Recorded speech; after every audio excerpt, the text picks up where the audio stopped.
to ETF Edge, your go-to place for everything exchange-traded funds. I'm your host, Bob Pisani, coming to you live from the Piper Sandler Global Exchange Conference. This is the annual gathering of the trading community, the heads of all the global exchanges, including the NYSE, the NASDAQ, CBOE, CME, even the London Stock Exchange is here, along with the crypto movers and shakers, trading platforms, all here to talk about the state of trading. Let's do that with Howard Lutnick. He's the chairman and CEO of BGC Partners and a friend of mine for many, many years. Good to see you, as always. I want to ask you about the debt ceiling because it's been an important inflection point in the market since last week. The downside here that everybody keeps writing to me about is the U.S. Treasury is expected to sell an enormous amount of debt to deal with this. $1 trillion. $1 trillion. That's an enormous amount. In fact, that's a lot of zeros. That's a lot of zeros. What does this mean then for bond investors? What does it mean for the economy? Okay, they've been draining supply, right? So rates have been lower than you would think in the Treasury bill market.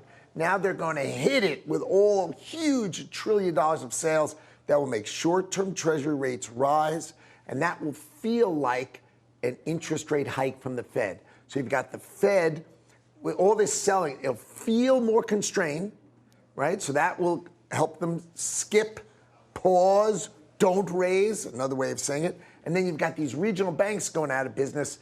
They took $1 trillion out of the regional banking system, put it in money market funds and in the big four banks, the systemic banks. That felt like a hike also. Right. So you have both of these things are going to constrain the Fed. The Fed is not raising.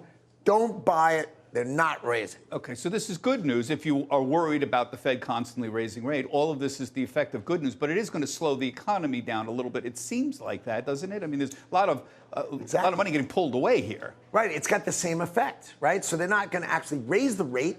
They're going to effectively tighten because the money came out of the banking system, right, and they've got all this selling going into Treasury. So you've got rates are effectively rising. That's the same as the Fed rising. And that's good for BGC Partners. So what BGC does is we trade on volume, volume, volume. This is all really good for volume. We got it up 9% for the quarter. So we're feeling really good. Volume's back, rates are back, yeah, business is great. But isn't raising the debt ceiling over the next year sort of a drain on global liquidity? Is this a headwind for the stock market? I think it's a headwind for the stock market. I do.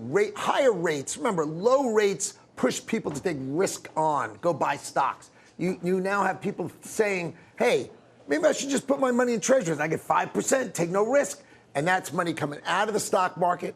So I think the stock market's kind of on a sort of a steady kind of pause. We felt it the last couple of days, not up, not down. It's all AI, but the rest, not as good. Yeah. The Fed is also continuing its quantitative tightening, right, at this point? There's more pressure on bonds as a result of that on top of it. So we've got several factors here that are conspiring essentially to push rates up. I think the Fed's got to stop their quantitative tightening soon. It's enough already. It's enough. You have the Fed coming in and selling. It's all going to go just kind of quieter, more steady. The Fed's going to stop pretty darn soon. We've spoken often about the competition that treasuries and the money market funds and the ETFs are presenting for the stock market right now. Money market yields are continuing to rise. They're about even with the earnings yield of the S&P 500, 4.5%, somewhere around there. Are we going to continue to see money flowing out of equities and into money market funds and treasury bond ETFs?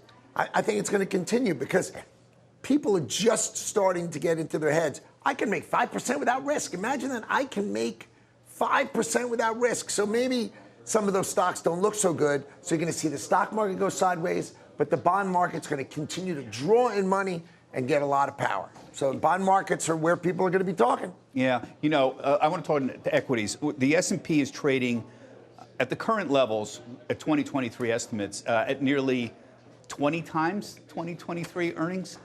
That's not what I would call a recessionary multiple. And folks, if you don't know, typical is 17 times. But when you're talking about recessionary multiples are 10, 12, 13, we're at 20. The stock market is not signaling any kind of recession at all. What does this tell us? Does it mean anything, or is the market misreading things? Well, it's a fun place to bet now. You've got the 2-year note that says, hey, it's only at 4.5, right? And overnight rates are at 5. That means they must be expecting a cut. The only reason they'd cut is if there's a recession. Yeah. You've got the stock market at highs.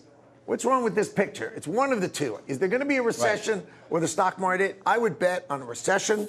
The bond markets tend to be more right. So I think stocks are going sideways to slightly lower. That's just the way it's going to go. It's remarkable because the earnings are not dropping. Essentially, everyone's been wrong expecting this earnings, not only a recession, but an earnings recession. In a recession, normally you get 10, 20, 25% drop in the earnings, and the estimates haven't changed for this year. It's basically flat compared to 2022. So everybody says, well, the analysts are idiots and they're slow to react and they don't move fast enough and they're waiting for the CEOs to tell them what to do. But so far, they've been right. The market has been correct so far.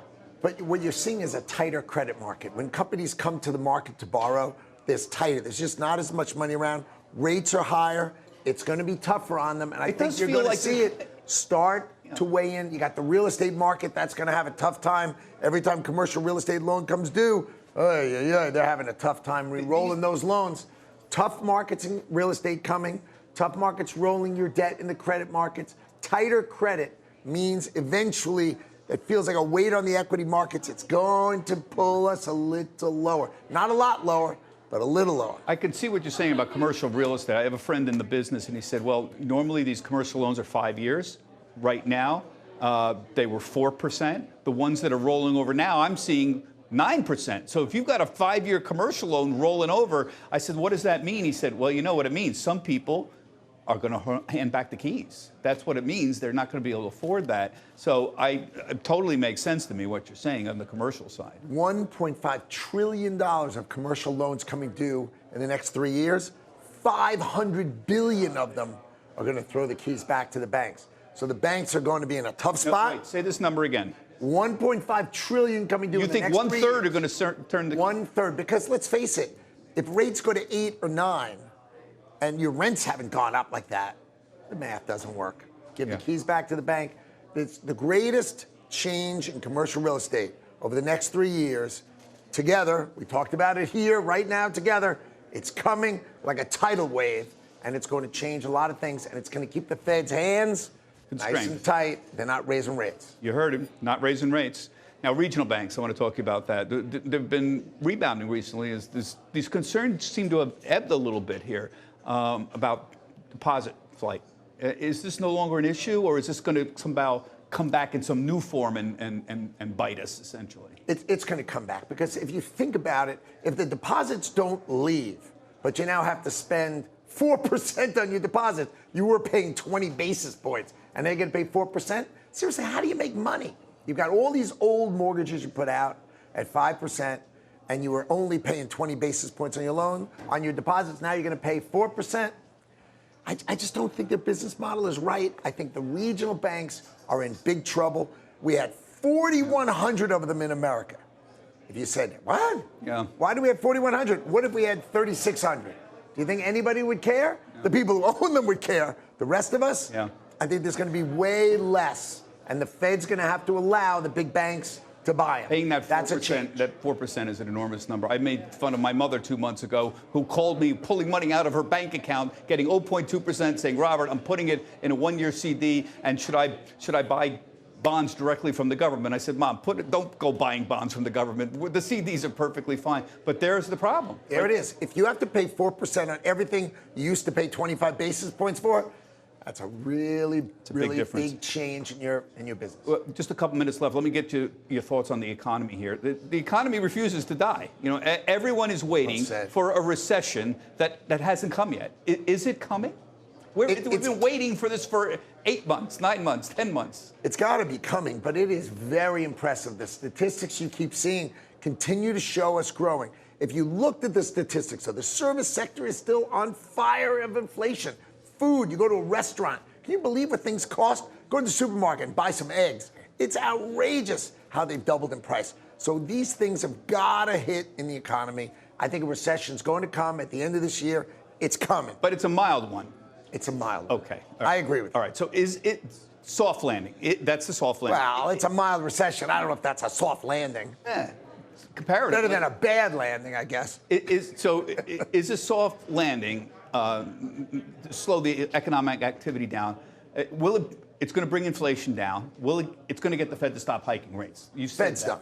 Fed's got to be done. All these factors are going to stop the Fed. All this stuff, talk about skipping. How about they were talking a couple of weeks ago about raising rates? Now that's gone. Now it's a skip. Now they think July is a 75% of a hike.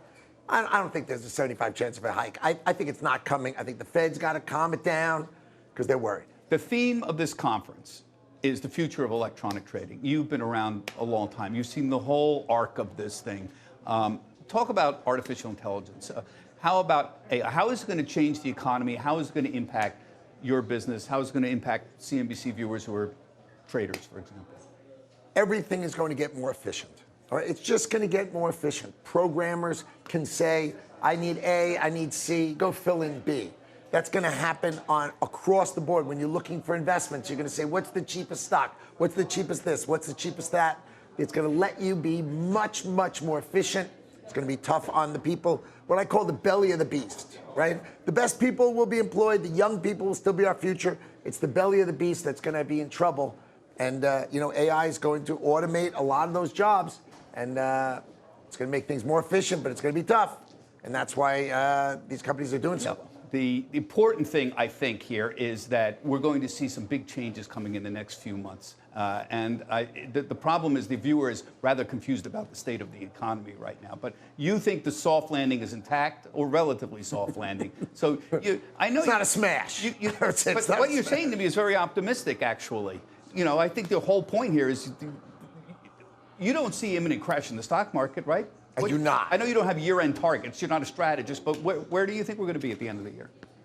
I think the equity market's slightly lower than here at the end of the year, but not a big deal. I think rates here at the end of the year, not a big deal. I think, unfortunately, what I've got to say is not a big deal. Not a big deal. Okay, that's reassuring to everybody.